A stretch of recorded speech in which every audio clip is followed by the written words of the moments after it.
Welcome everyone. So today we are going to be conducting a Mac OS Hackintosh in HyperV.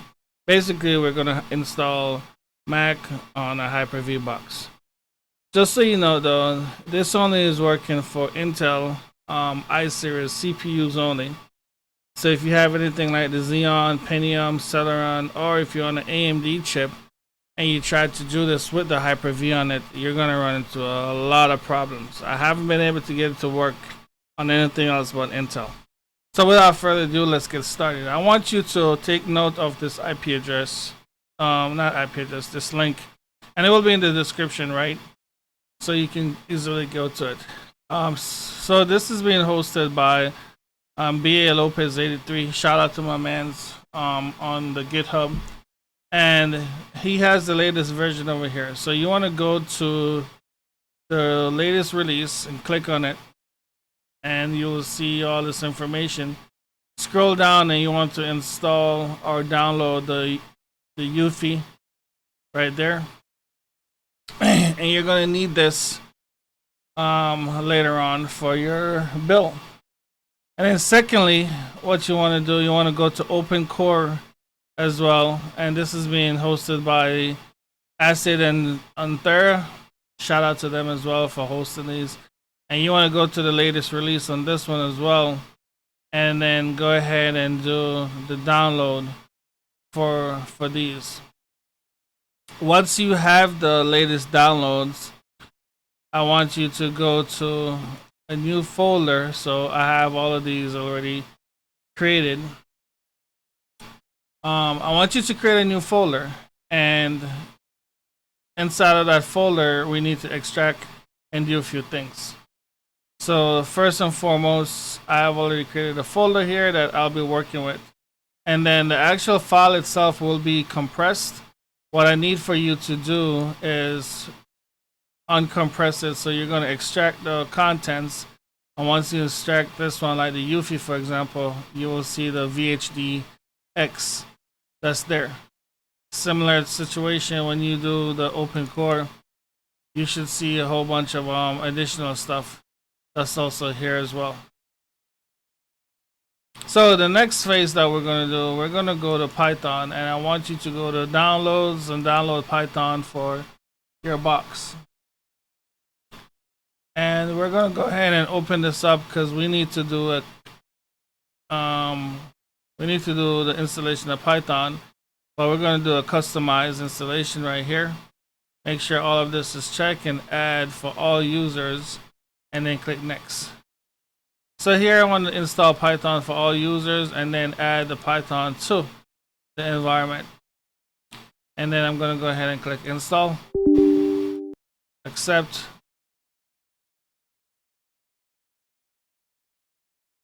And we're going to let this cook and get Python installed.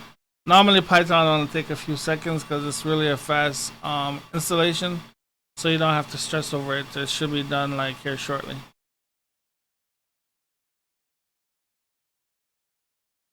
Once the setup is good to go, go ahead and click right here, disable path length right there, click yes, and then you should be good to go. You want to go ahead and close this. You can restart your computer here if you choose to, but it's not really mandatory. So now that we have Python installed, we're going to work on a few things. Alright, so once you are here, go ahead and create a folder that you want to do the installation. So I have one that's called custom builds. I'm going to go ahead and create a new folder in here and call this Mac OS. So this is the folder I'm going to be working in. And then I'm going to go inside of here and I'm going to create a new folder. And I'm going to call this HDD for the hard drives. And then another folder called VM. Okay. So what we're going to do is inside of HDD, the hard drive, I'm going to go into the folder that we downloaded earlier, the UEFI. And I'm going to take this and I'm going to drag it over here into the HDD. Right, so that's where we're going to place the Mac OS. Well, the UEFI hard drive itself from there. Let's go back out to here and and go back to here real quick. Now, once we had open up and extract the OpenCore, you want to go inside of the OpenCore and you want to go to Utilities, come down to Mac Recovery. And then remember earlier I said that we needed to download and install Python. So this is where you're going to use it. You're going to right click and you're going to go to New. And we are going to actually, no, sorry, we're going to go Open Terminal. So you're actually within, if you notice, you're within that directory. And we're going to type in a few commands, just a one-liner basically to get in here. So it's Python Mac Recovery.py OS latest download. If you're looking for what the Mac Recovery is, it's right there listed right here. So that's the file that we're gonna use, and we're gonna go ahead and hit enter. See, it's gonna download the latest. If you look over here, you should see a folder called com apple recovery.boot. So that's what we're downloading, the latest from the web. Depending on the internet connection, should take about a minute or so to download. Alright, as you can see, it downloaded, finished. It's about 803 megabytes in total, and the download is complete. That's what you want to see. Alright, so now we can go ahead and close this terminal window. So go back over to the HDD where we had this earlier, and you can double click the UEFI right here, or you can right click and mount. Either way will work, but we're mounting because we need to get inside of this folder. Right, so then over here, the file folder that we just downloaded through Python, you want to copy this and bring this over into this directory. Once this is good to go, go back to this PC, and then the UEFI that you mounted, you need to go ahead and eject it so it's no longer mounted. And then we can go back. Excuse me, sorry, can't go back, but we have to go back to that folder that we were working on, but you won't really need it for now. Once you successfully moved all the files and stuff over, it's time for us to create the VM. So go over to your HyperV manager, and we're going to do a new virtual machine, and we're going to click next. I'm going to call this Mac OS and store it in a different location. Yes, so I'm going to go ahead and browse, and I'm going to put it on the location where I had it. So inside of my custom builds, and then Mac OS, that's the folder, and then VM, I'm going to select that folder, and that's where I want to store the virtual machine. So I'm going to go ahead and click next. Make sure this is a Gen 2, it won't work on Gen 1. Click next. Starting memory is going to be 8192. So 8 gigs of RAM, and then keep dynamic also check. Alright, and then click next. Connection, you want to make sure you have your this needs the internet. So if you have multiple switches on HyperV, make sure you select the one that has connection to the internet. Okay, and click next. Now we're going to create a new virtual hard disk. Just call this about 100. You need at least 60 gigs, I believe. And then this is going to be the location for the hard disk. So I'm going to go ahead and browse, and I want to put this on the E drive, custom build, macOS, and then inside of HDD, that's the folder there. I want to put the Mac OS right there. Alright, and then now once this is good, click next. Install the OS later, click next, and then we're going to click finish. And then that is good to go. Now you want to go to settings over here. We need to do some customization. Alright, so first thing first, I'm going to change my processor. I'm not going to give it all 8. It's too much. It's going to run all my resources. Alright, so hard drive, want to go to hard drive, and we're going to go ahead and add a new one. So add hard drive right here. And it's going to be a new, well, excuse me, not new. We're going to browse because we have one already. And we're going to find the hard drive UEFI. and we're gonna add that as well to it and click apply. So now you should see two hard drives, the Mac OS, that's the location, and then UEFI, that location.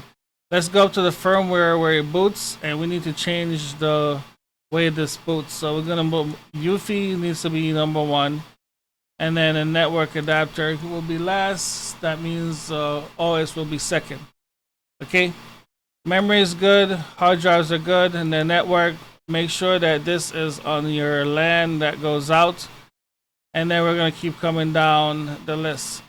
So guest services need to be turned on. You need to have that checked. We're going to disable checkpoints. You don't need it. And click apply.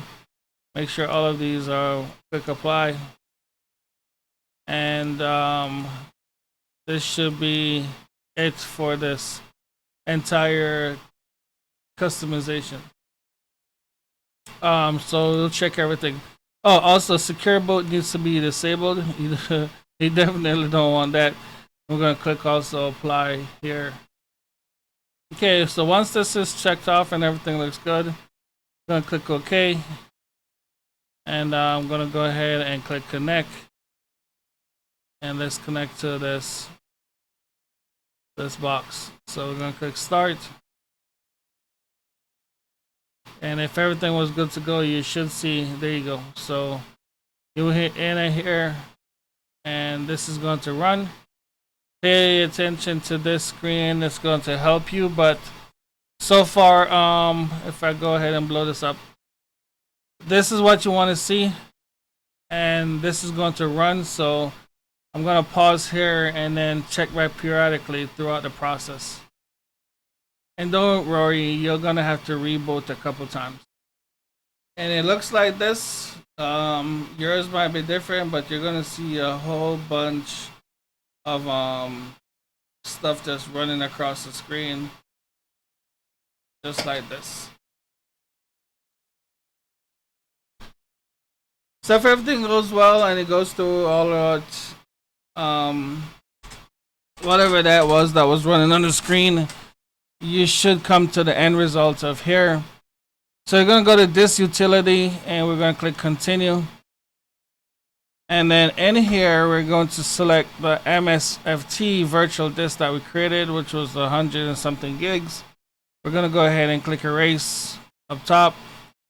And I'm just going to call this macOS. Make sure APFS is selected. Click erase.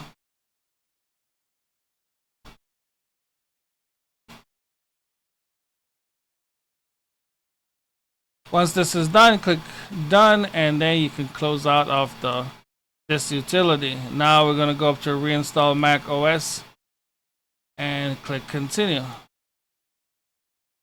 And then from here, you're going to click continue. You should accept the not the UL, I think the license agreement should be coming up next. Sometimes it doesn't show though, because it's, you know, we're kind of doing stuff wacky.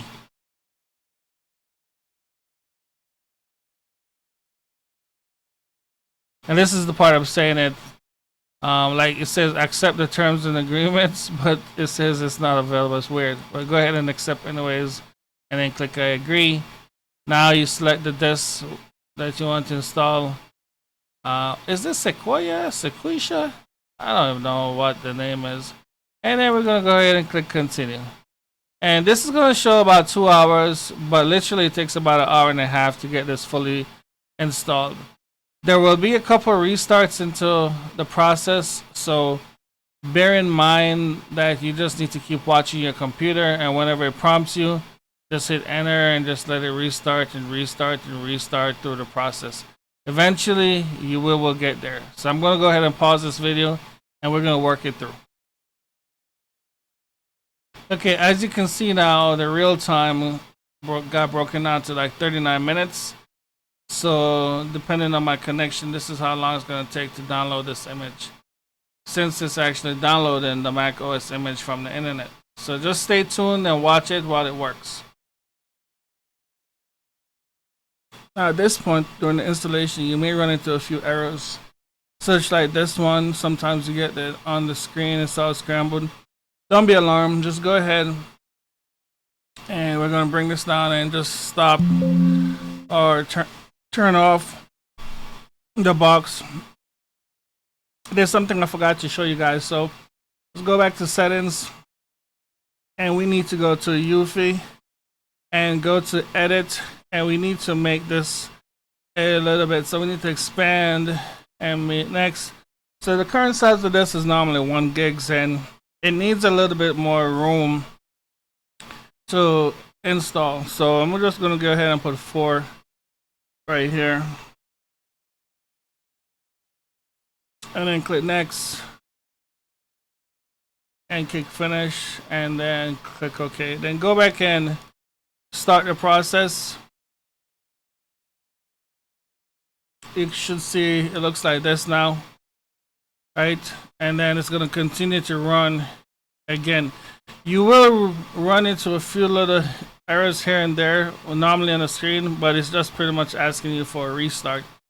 So I had to do this about 4 times for a restart. So here you go, we got an Apple back online and it's now 29% to go. All right, so now after a couple restarts and it goes through, you should come to this screen. I had to do my restart about 6 times, so don't be alarmed if it goes through and restart and restart. It's just basically running the process. So now we can continue. So let's go ahead and find our country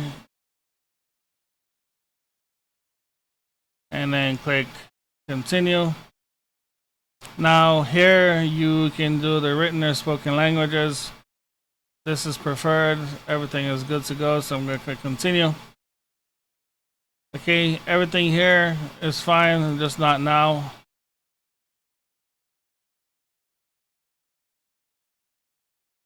And then continue. So I don't need to do any migration, so I'm going to click not now in the left. And then for setup, like if you have an Apple account or iCloud account, you can go ahead and set this up here. For me, I don't want to put nothing because this is just a demo. So I'm just going to go ahead and do setup later. And I'm going to skip it. Accept the terms and conditions and click agree. Click agree. And then now here you need to create an account for this. So let's go ahead and call this account. And then that will be my name and then a password. I'm just going to do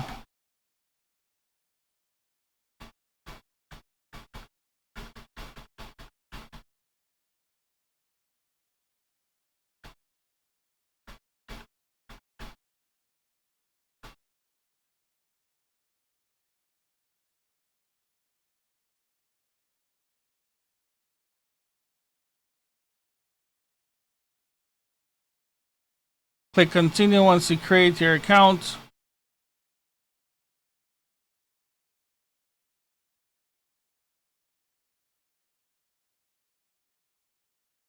Just gonna go through and set up your profile and everything.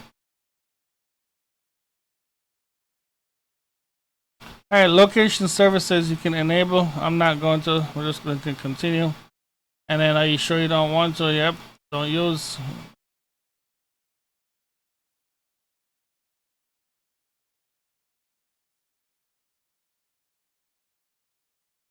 All right, so time zone, closest city, that's fine. Click OK. Don't want to share nothing with Apple. Click continue. Set up later for screen time. Right, and then choose how you look. I like dark mode. So there you go. It's always dark mode. And then there it goes. Welcome to Mac. So we are here. I'm gonna click continue. Keyboard assistance. We don't need any keyboard assistance, so I'm gonna quit.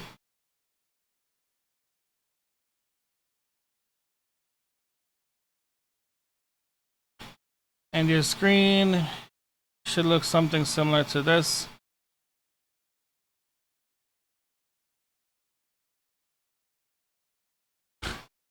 So that's basically it to get the Mac OS installed. Now, one thing you're gonna face is that with this version, there's some display issues with the screen resolution. So some folks basically it caps out on your display settings right here. It's it only cap out to 1024 by 768. So there's currently no way other to change this, and it's kind of like a, you know, an issue for most folks. If you can work with it this way, that's fine. But I'm kind of working on some new videos to show how we can fix this resolution going forward. So this is basically the end of this video. But if you want to stay tuned real quick, there's one tool that was recommended, so I'm gonna go ahead and turn this off. I'm gonna go ahead and shut it down.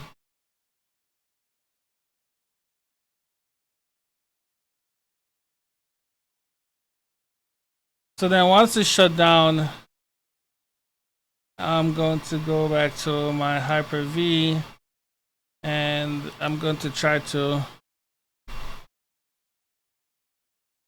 do a PowerShell command.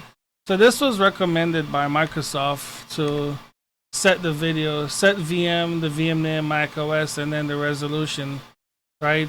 But the VM needs to be turned off when you're doing it. So hit enter, and I don't know if it's going to work or not, but it's worth a try. So we will see, because this is the first time I'm testing this anyway. So it seems like it took it because there's no errors. So I'm gonna minimize this and then let's try to connect again to this and turn this back on and see if there are any issues.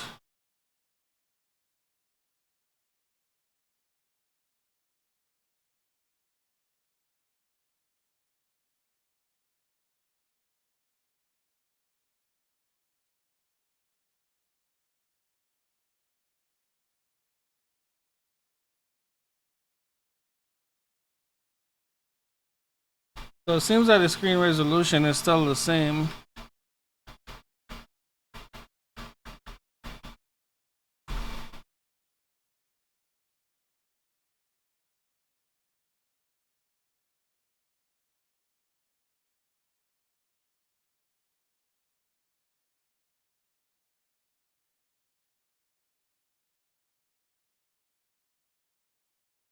Yep, and that really didn't do much for it. So we're gonna work on trying to create a new video to get the screen resolution. Everyone's having issues with this, and that's just a Hyper-V thing because folks have been able to fix it on VMware and also VirtualBox. So we're gonna take a deeper look into trying to see how can we get a better resolution going forward for Hyper-V. But until next time, guys, thank you guys so much for watching. Really appreciate your feedback and what you think about this installation. All right, so thank you so much, and I'll talk to you guys later.